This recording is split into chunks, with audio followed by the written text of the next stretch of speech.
بہت جامع، لیکن اس کی تفصیلات بعض علماء نے اس کی تفصیلات بھی بیان کی. بعضوں نے جیسے کرمانی نے تو صرف قول، فعل اور حال کو ذکر کیا، اور بعضوں نے جیسے ابو البقاء کفوی نے حال کے بجائے تقریر کو ذکر فرمایا،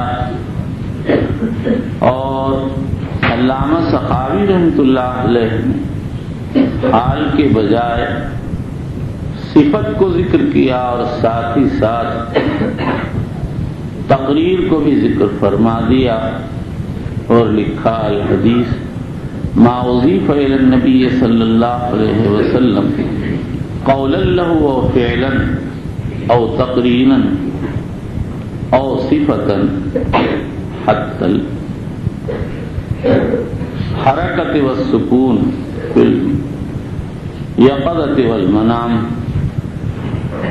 اور صاحب القول المعتبر نے اس کے ساتھ ہم یعنی کسی فعل کے ارادہ کرنے کو بھی تعریف میں داخل کیا، لیکن اس میں اختلاف ہے کہ ہم حدیث میں داخل ہے. امام شافعی اور اہل ظاہر تو اس کو داخل مانتے ہیں، اور بعض دیگر حضرات نہیں مانتے. جن لوگوں نے ہم کو حدیث میں داخل مانا، انہوں نے تعریف میں اس کو ذکر کیا، اور جس نے داخل نہیں مانا اس نے اس کو ذکر نہیں کیا.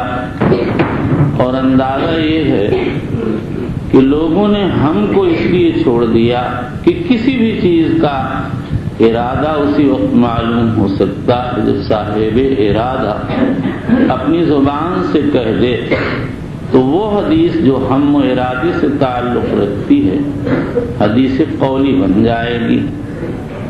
اور یہ بھی کہا جا سکتا ہے کہ اگر ارادے کا تعلق قول سے ہے تو حدیث قولی میں داخل، اور اگر فعل سے ہے تو حدیث فعلی میں داخل ہے. حدیث کے سلسلے میں سب کی تعریف کے سلسلے میں شیخ الاسلام علامہ ابن تیمیہ رحمۃ اللہ علیہ نے بھی ایک بات لکھی جو ہم آگے بتائیں گے. راجح یہی ہے کہ وہ تمام ہی امور جو نبی اکرم صلی اللہ علیہ وسلم سے نقل و روایت کیے جاتے ہیں حدیث میں داخل ہیں.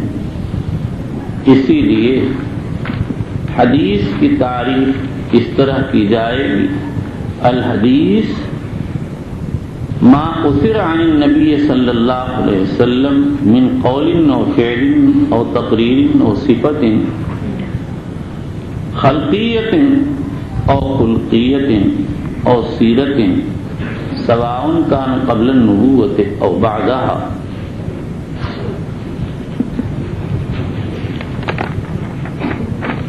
لیکن شیخ الاسلام امام ابن تیمیہ رحمۃ اللہ علیہ حدیث کے سلسلے میں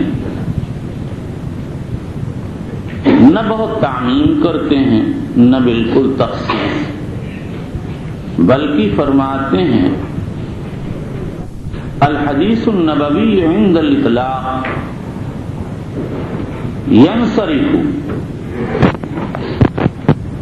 إلى ما حدث عنه بعد النبوة من قوله أو فعله أو إقراره، وقد يدخل في مسمى الحديث بعض ما يحكى عنه قبل النبوة مما يدل على صدقه وحسن أخلاقه أو على نبوته كتحنسه بغار حراء وكونه أميا.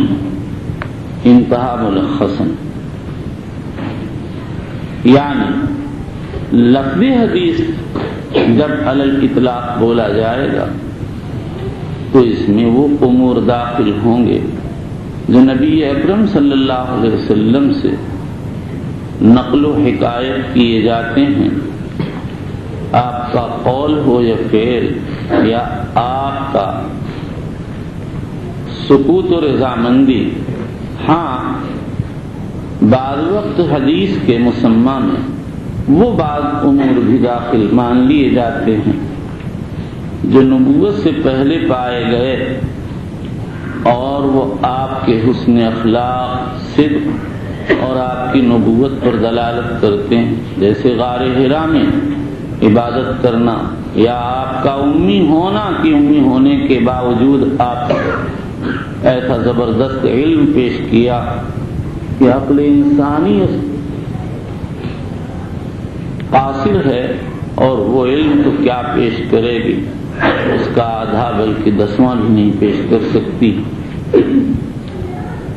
حقیقت یہ ہے کہ علامہ ابن تیمیہ رحمۃ اللہ علیہ نے اس تعریف میں فقہاء و محدثین دونوں کے مسالک کی رعایت کی ہے۔ فقہاء کرام کا مقصد استنباط احکام اور وہ حضور کے قول یا فعل سے ثابت ہوتے ہیں یا آپ کی تقریر یعنی سکوت و رضامندی سے، اس لیے فقہاء تو انہی تینوں چیزوں کو حدیث کا مسمى بتاتے ہیں اور وہ لفظ بھی سنت کا استعمال کرتے ہیں جس کے معنی ہے طریقہ، اور یہی ان کے موضوع کے زیادہ مناسب ہے۔ محدثین کرام لفظ حدیث استعمال کرتے ہیں جس کے معنی ہے بات، جو اپنے عموم کی وجہ سے نبی کی ہر بات کو شامل ہے، خواہ وہ زبان سے صادر ہو یا اعضاء و جوارح سے صادر ہو، نبوت سے پہلے سے اس کا تعلق ہو یا نبوت کے بعد سے۔ امام ابن تیمیہ رحمۃ اللہ علیہ دونوں کے مسلکوں اور دونوں کے مقاصد کو سامنے رکھتے ہوئے یہ کہہ دیا حدیث میں اصلاً قول و فعل و تقریر نبی داخل ہیں جو نبوت کے بعد پائے گئے اور نبوت سے پہلے کے وہ احوال حدیث کہلائیں گے جو آپ کے صدق و حسن اخلاق اور نبوت پر دلالت کرتے ہوں۔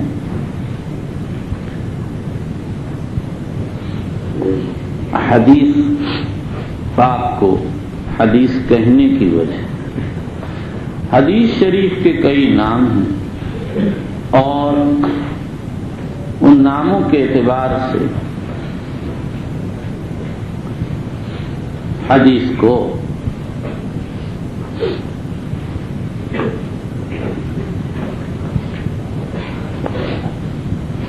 مختلف معانی کو سامنے رکھتے ہوئے اور حدیث کے کئی نام اور ان کی مختلف اور ان کے الگ الگ وجوہ ہیں، انہی وجوہ کی وجہ سے وہ نام دیے گئے ہیں۔ سب سے مشہور نام حدیث ہے، حدیث کے معنی ہے بات، چونکہ حضور کی احادیث میں اصل احادیث قولیہ ہیں، اس لیے حدیث ہی کو اصل بنا دیا گیا، اور خود حضور پاک صلی اللہ علیہ وسلم سے لفظ حدیث ثابت ہے۔ آئندہ بخاری کتاب العلم میں آ رہا ہے لقد ظننت یا ابا ہریرہ اللہ یسألنی عن هذا الحدیث احد اول منه۔ اسی طرح سے آپ نے فرمایا من حدث عنی بحدیث یرى انه کذب فهو احد الكاذبین، رواه مسلم فی المقدمہ۔ اس کے علاوہ اور بہت سے مواقع میں آپ نے اپنی حدیث کو حدیث کہا۔ مولانا شبیر احمد عثمانی کا خیال یہ کہ یہ وَعَمَّا بِنِعْمَةِ رَبِّكَ فَحَدِّثْ سے ماخوذ ہے، چونکہ اللہ کی طرف سے حضور پر سب سے بڑی نعمت دین کی اتری، اس لیے تحدیث میں اس کو ملحوظ رکھا گیا یا وہی سب سے بڑا مقصود ہے؟ اور فرمایا گیا اپنے رب کی نعمت کی تحدیث کرو، اس سے لفظ حدیث لیا گیا۔ علامہ موصوف نے اس کے ثابت کرنے کے لیے لمبی سی تقریر کی ہے، جس کا خلاصہ یہ ہے کہ سورہ والضحیٰ میں اللہ نے اپنے نبی پر اپنے 3 انعامات ذکر کیے ہیں۔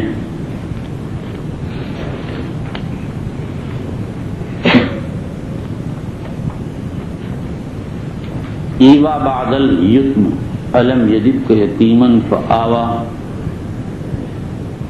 ہدایت بعد الضلال ووجدک ضالا فہدی، اغنا بعد العیل ووجدک عائلا فاغنی۔ ان تینوں نعمتوں کے مقابل میں اللہ نے 3 احکامات ذکر کیے۔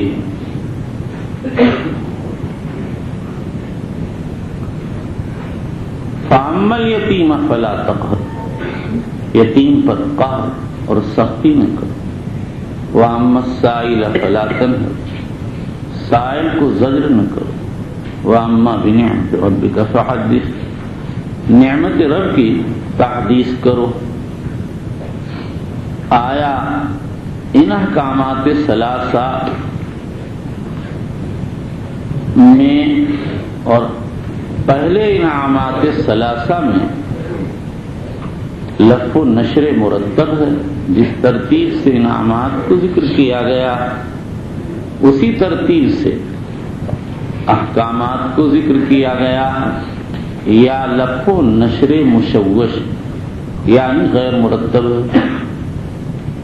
انعامات کی ترتیب، انعامات کو جس ترتیب سے ذکر کیا گیا احکامات کو اس ترتیب سے ذکر نہیں کیا گیا۔ ایک جماعت اول کی قائل ہے، اس کی رائے پر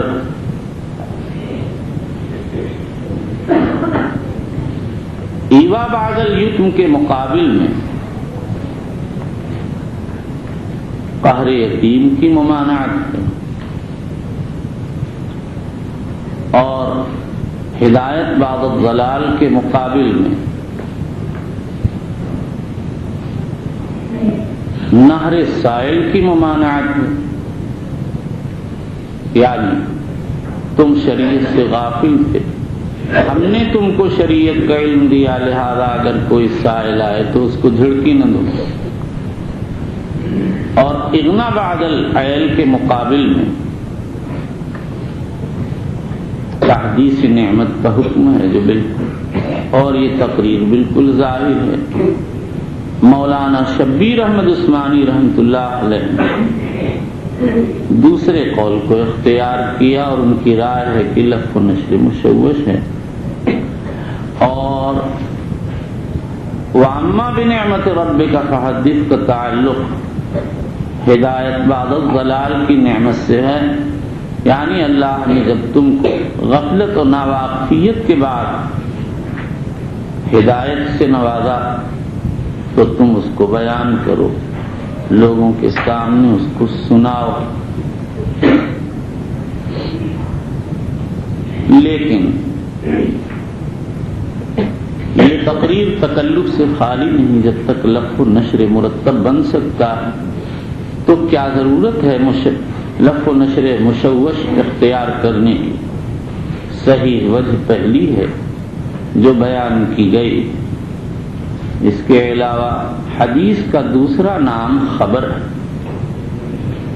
چونکہ حضور صلی اللہ علیہ وسلم کی باتیں بیان ہوتی ہیں، اس لیے اس کو خبر بھی کہتے ہیں۔ آیا حدیث و خبر میں کیا نسبت ہے؟ بعض ترادف کے قائل اور بعض تباین کے قائل ہیں، اور کہتے ہیں محدث مشتغل حدیث حضور کی طرح وہ چیز ہے جو نبی اکرم صلی اللہ علیہ وسلم سے منقول ہو، اور خبر وہ باتیں ہیں جو آپ کے غیر سے منقول ہیں۔ اسی لیے حدیث سے اشتغال رکھنے والے کو محدث اور تواریخ سے تعلق رکھنے والے کو اخباری کہا جاتا ہے۔ اور تیسرا قول یہ ہے کہ حدیث خاص ہے اور خبر عام۔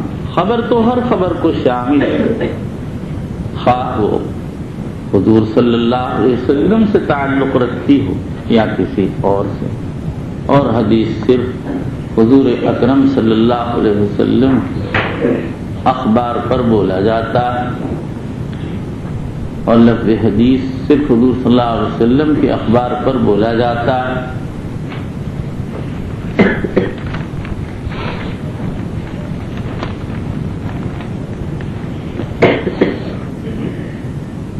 تیسرا نام سنت، جس کے معنی لغت میں طریقہ اور اصطلاح الطریقۃ المنقولۃ عن الدین پر بولا جاتا ہے۔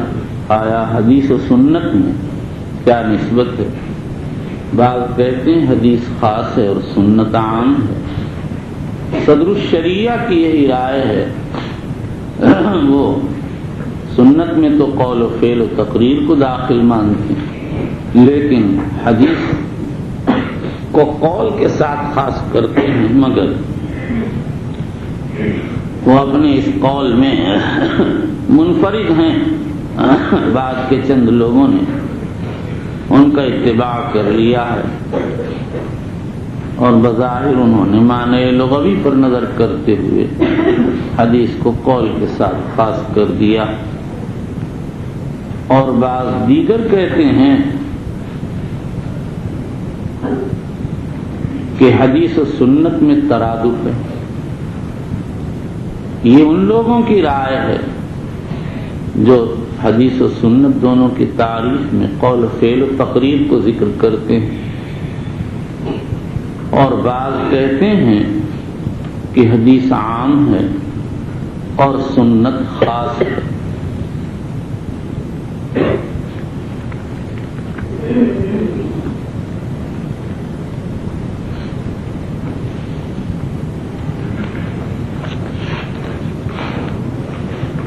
علامہ محمد بن جعفر قطانی فرماتے ہیں، اعلم ان علم الحدیث لدى من يقول انه اعم من السنة هو العلم المشتمل على نقل ما اضيف الى النبي صلى الله عليه وسلم او الى صحابي او الى من دونه من الاقوال والافعال والتقارير والأحوال والسير والأيام حتى الحركات والسكنات في اليقظة والمنام وأسانيد ذلك وروايته وضبطه وتحرير ألفاظه وشرح معانيه۔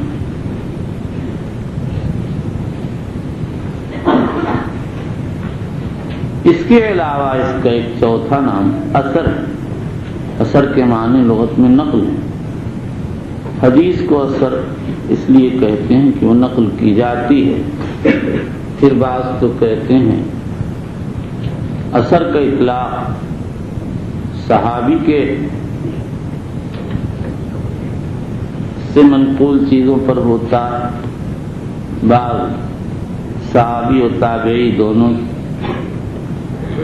کے لیے کہ منقولات صحابی و تابعی دونوں سے منقول چیزوں کے لیے لفظ اثر بولتے، لیکن قدماء محدثین اثر کو احادیث مرفوعہ پر بھی بولتے ہیں۔ امام مسلم، امام ابن جریر طبری، طحاوی وغیرہ کے یہاں یہ اصطلاح بہت عام ہے۔ اور اس کے بعد یہ سمجھیے ہمارے ذہن سے ایک بات نکل گئی تھی، اس کو یہاں ہم تکملہ کے طور پر بیان کر دیتے ہیں۔ قطانی کی بات سے ذہن منتقل، وہ یہ کہ حدیث شریف آیا ما جاء عن النبی صلی اللہ علیہ وسلم کے ساتھ خاص ہے، یا اس میں صحابہ و تابعین کے آثار بھی داخل ہیں۔ بعض تو اکثر متاخرین خصوصیت کے قائل ہیں، اور اسی کو علامہ علاء الدین احمد ابن محمد بابلی نے اختیار کیا ہے، لیکن اکثر حضرات کہتے ہیں کہ حدیث کے عموم میں صحابہ و تابعین کے آثار بھی داخل، اور یہی حضرات سلف کے کلام سے ثابت ہے۔ عمر ابن عبدالعزیز، ابن شہاب زہری، امام مالک، یحییٰ ابن سعید القطان، امام شافعی، امام احمد ابن حنبل وغیرہ حضرات نے حدیث کا اطلاق صحابہ و تابعین کے آثار پر بھی کیا۔ حافظ سخاوی رحمۃ اللہ علیہ نے لکھا کہ حدیث کا اطلاق احادیث، ان کے طرق اور صحابہ اور تابعین کے آثار پر ہوتا ہے سلف کے یہاں۔ اگر حدیث کو ہم عام مان لیں تو تاریخ میں تعمیم کرنا پڑے گا۔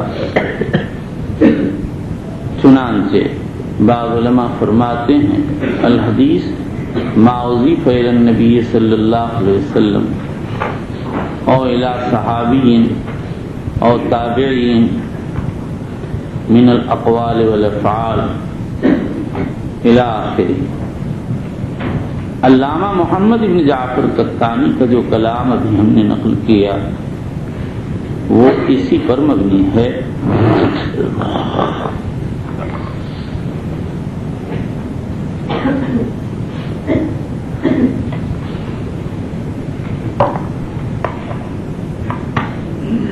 حدیث کا موضوع، علم حدیث، ایک اور بات کہہ دوں پھر موضوع کی طرف چلتا ہوں۔ پھر علم حدیث کی دو معروف قسمیں ہیں، علم روایت الحدیث، علم درایت الحدیث۔ اب تک جو تعریف کی گئی وہ علم روایت الحدیث سے تعلق رکھتی ہے۔ علم درایت الحدیث اصول حدیث کا نام، اصول حدیث کی تعریف،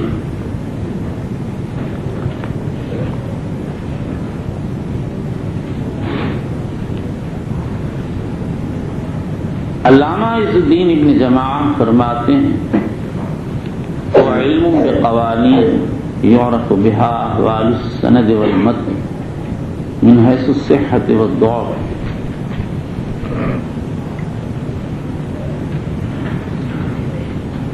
شیخ الاسلام زکریا انصاری فرماتے ہیں وعلم یعرف به حال الراوی والمروی من حیث القبول والرد۔ ان دونوں تعریفوں میں لفظی فرق حاصل ہے۔ حافظ ابن حجر عسقلانی کہتے ہیں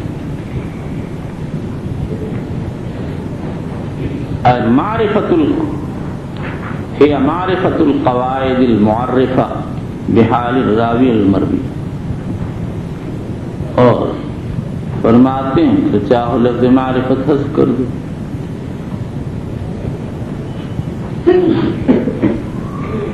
یعنی اصول حدیث ان قواعد کا نام ہے جن کے ذریعے راوی و مروی کے احوال کا پتہ چلتا ہے۔ علامہ شمس الدین محمد بن ابراہیم الاکفانی، ابراہیم المعروف بابن الاکفانی، ارشاد القاصد میں لکھتے ہیں علم الحدیث الخاص بالروایہ علم یشتمل علی حقیقت الروایہ وشروطها وانواعها واحکامها وحال الرواة وشروطهم واحوالهم واصناف المرویات۔ روایت کی حقیقت، اس کو نقل کرنا،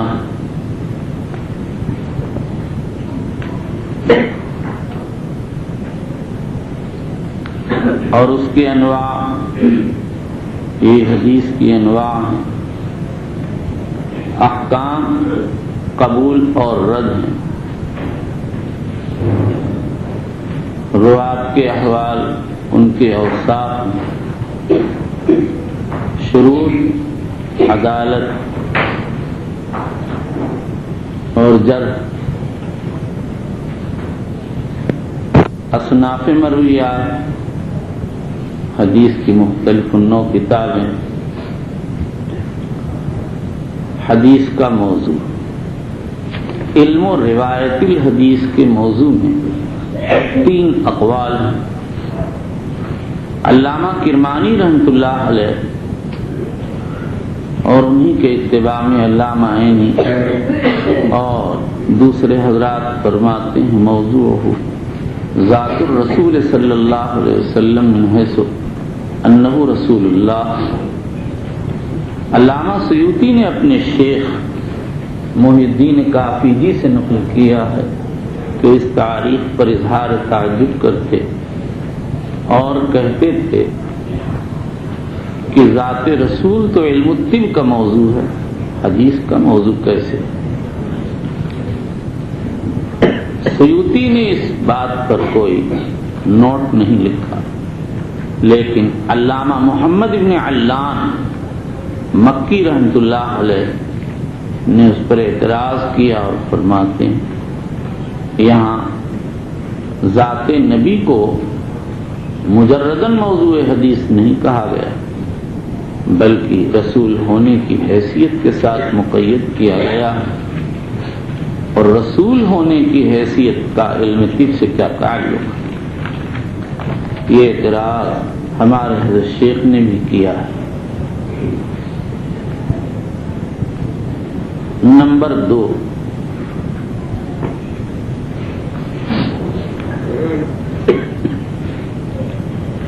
علامہ عبدالحادی نجابیانی کہتے ہیں موضوع ذات الرسول صلی اللہ علیہ وسلم من حیث اقوالہ و افعالہ و تقریراتہ و اوصافہ۔ نمبر 3، صاحب منہل کہتے ہیں موضوع اقوال الرسول صلی اللہ علیہ وسلم و افعالہ و تقریراتہ و اوصافہ، اور علم و درایت الحدیث کا موضوع سند و متن ہے۔ اور علامہ سیوطی نے الفیۃ الحدیث میں علم و درایت الحدیث کی تعریف، اس کے موضوع اور غرض کو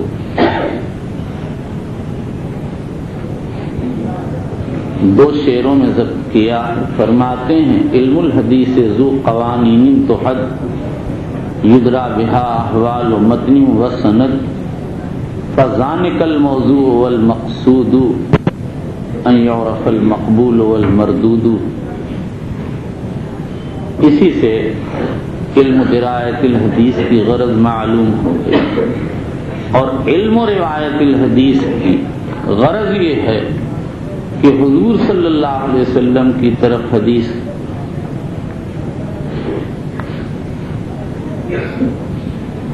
جس راستے سے نقل کی جاتی ہے اس راستے سے نقل ہو، کوئی اس میں غلط بات داخل نہ کر دے۔ نمبر 2، دوسری غرض یہ ہے کہ حضور صلی اللہ علیہ وسلم کی طرف نسبت کرنے میں غلطی واقع نہ ہو۔ نمبر 3،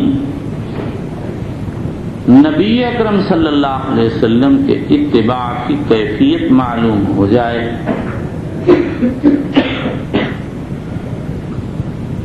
اور پھر ایک چوتھی چیز ہے جو اتباع پر مرتب ہوتی ہے، اور وہ ہے فلاح دارین۔ اگر کوئی حدیث کا اتباع کرتا ہے تو دارین میں فلاح حاصل کرتا ہے۔ شریعت کا مکمل اتباع کرنے والا ہمیشہ لوگوں کی نگاہ معزز و مکرم ہوتا ہے اور اللہ کے یہاں محبوب ہوتا ہے۔ اس سے بڑھ کر اور کیا فلاح ہوگی۔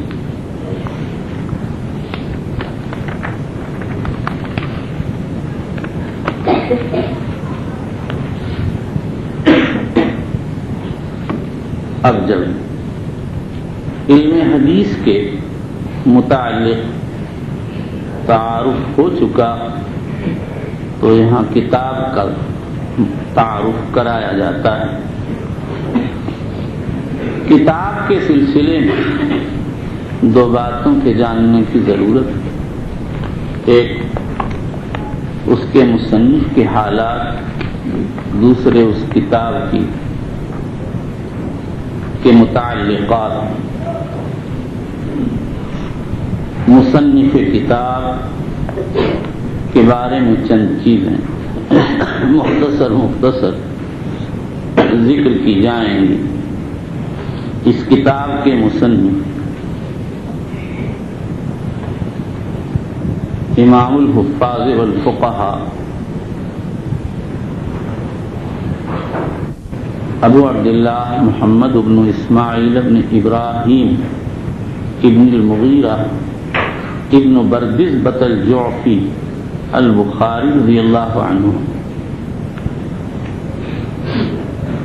بردزبہ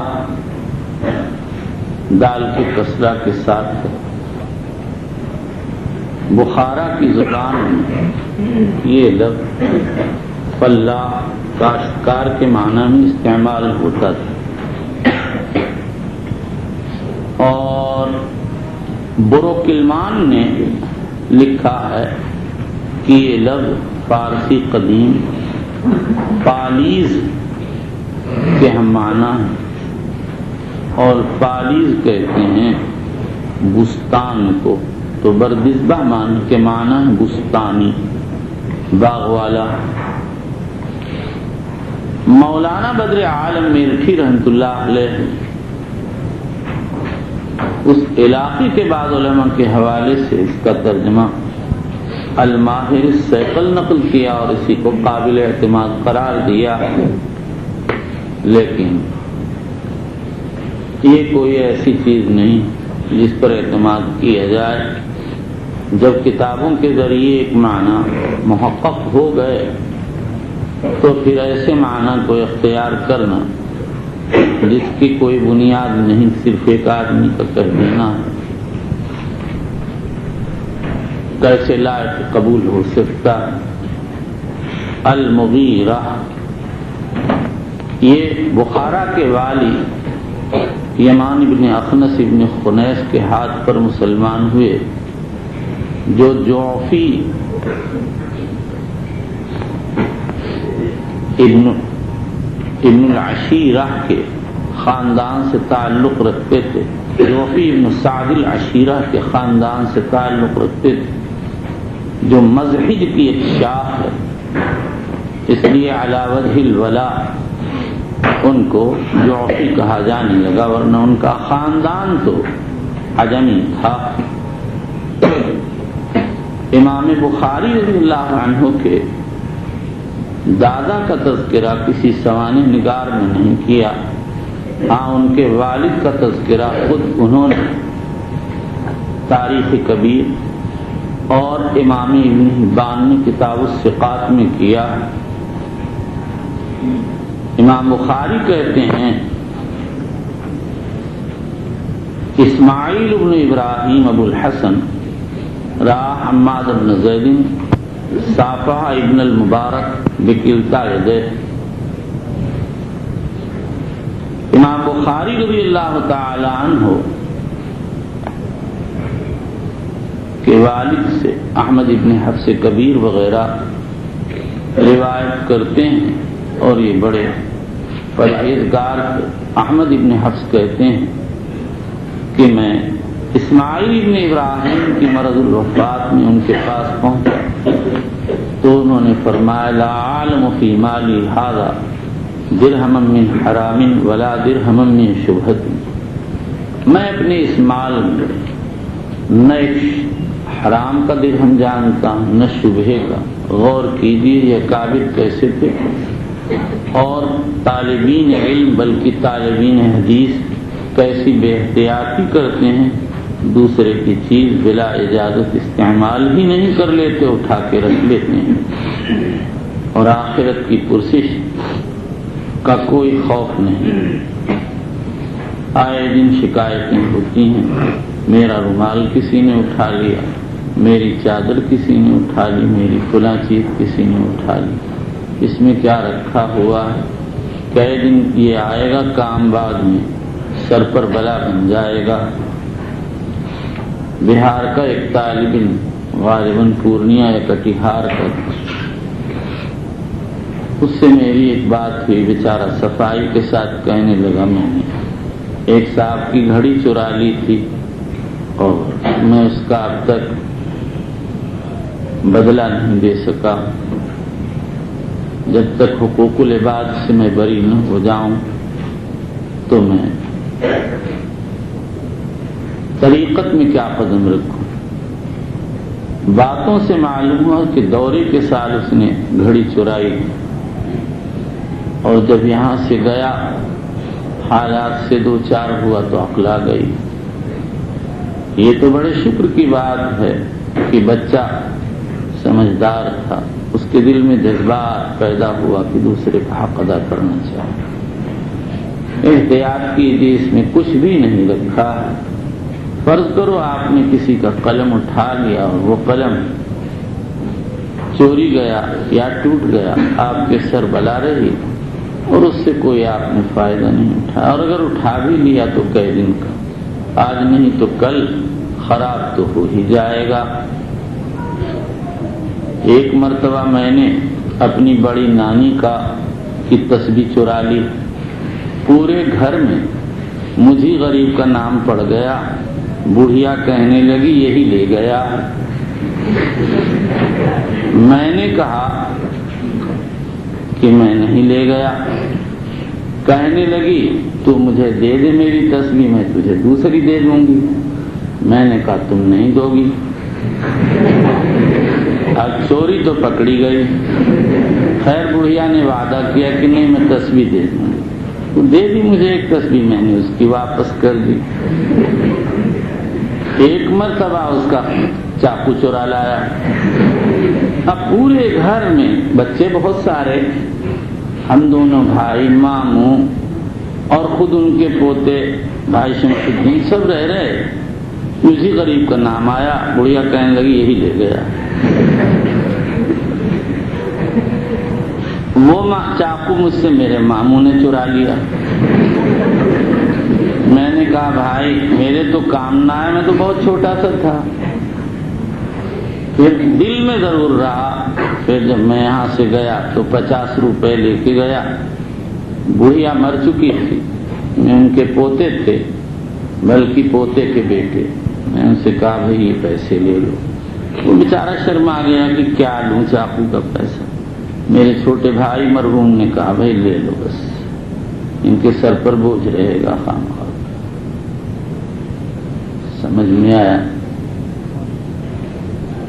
اور بس چاقو کی چوری ہوئی نہیں، کیوں میرا نام، کہ کیوں بس چاقو اٹھانے کا بہت شوق تھا کہ کہیں اور نہیں، بس اپنے گھر میں۔ ایک مرتبہ ماموں کا ایک چھوٹا چاقو تھا، بہت ٹوٹا ہوا لیکن تھا بڑھیا سا، اٹھا لیا۔ بچہ تو تھا ہی، لڑکے مچھلی پکڑ رہے تھے، جیب میں رکھا، میں بھی کودا، ایسے جھکا ہوا ایک دم سے پانی، بہت ڈھونڈا ملا نہیں۔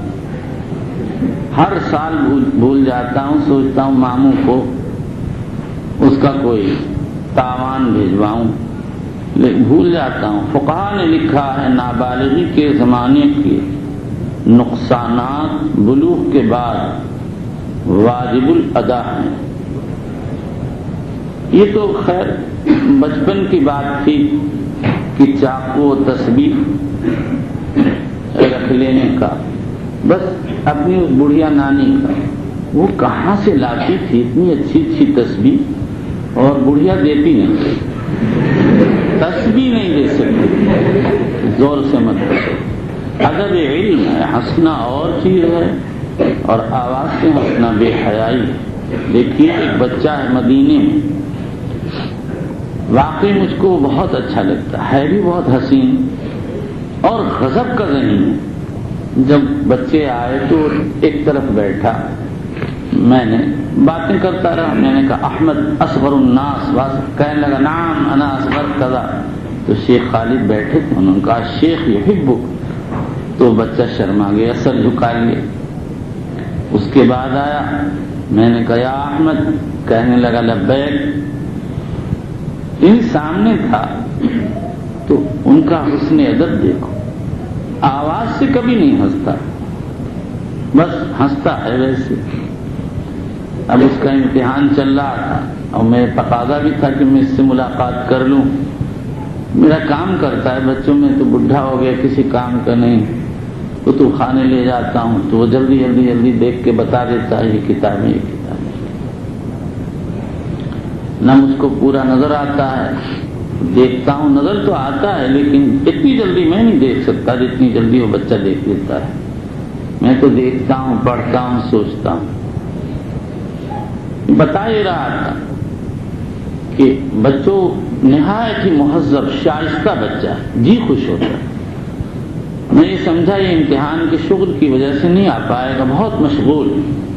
بعض وقت فون میں اس نے کہا نا مقصور، میری طبیعت بالکل ٹوٹی ہوئی ہے بھی بیچارہ کمزور سا۔ خیر میں جس دن جانے والا تھا وہ آ گیا، میں نے کہا احمد اتصلت بک بالتلیفون ولكن لم تكن هنا، قال انا اتصلت بكم 4 مرات ولكن قالوا لي كل مرة الشيخ غیر موجود اور نائم۔ میں نے کہا انا كنت متيقظا عند 9:30، قال انا اتصلت بعد 9:30۔ خیر وہ باتیں اس کی پوری ہوئی ہیں۔ پھر میں کچھ دیر وہ بیٹھا رہا، میں نے کہا اذهب واشتغل بالامتحان، کہنے لگا سأسیر۔ کافی دیر بیٹھا رہا، پھر مغرب پڑھی، پھر اس کے بعد میں نے کہا اب چلے جاؤ، تم کیا فائدہ۔ اس کی ادائیں عجیب۔ ایک دن آیا، ایک اور صاحب بھی آئے، تو میں اس کی گاڑی میں جانا چاہتا تھا لیکن ایک صاحب بول پڑے ابراہیم لے جائے گا۔ میں نے کہا اچھی بات، کہ آپ اس کی گاڑی میں کیوں؟ اس سے کچھ باتیں کر لیتا ہوں کہ بھئی بچے دیکھو فلاں کتاب خیال میں رکھنا، اگر چھپ گئی ہو معلومات کر لینا، اگر اس کا کوئی اچھا نسخہ مل جائے تو اس کو دیکھ لینا۔ اب یہ ہر ایک شخص سے، ابراہیم تو انجینئر ہے، وہ ہاں مہندس ہے، وہ کیا یہ سب باتیں جانے، اور لے جا کے مجھ کو کیا ملتا ہے۔ میں تو بھئی اپنے جوڑ کا آدمی دیکھتا ہوں۔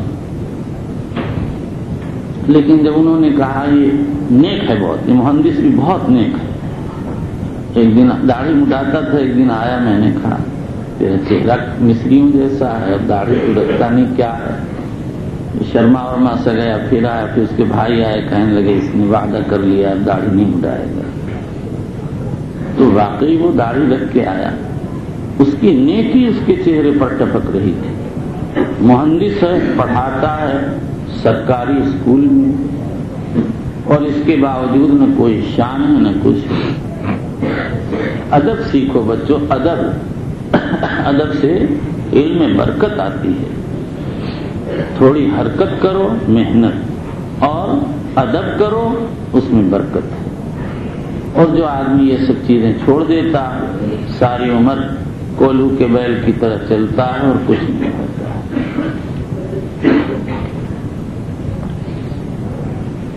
میں کہاں باتیں کر رہا تھا، ان کا زہد و تقوی بیان کر رہا تھا، اور اس پر آپ لوگوں کو اشارہ کر رہا تھا کیا بچو۔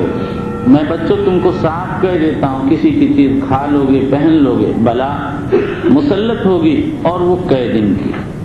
کوئی چیز بھی آپ نے کسی کی کھا لی، کیا ہوا؟ تھوڑی دیر کے لیے منہ میٹھا ہو گیا، اور کیا؟ کپڑا پہن لیا، کیا ہو گیا؟ میاں اپنے احوال ہی آدمی بیان کرتا۔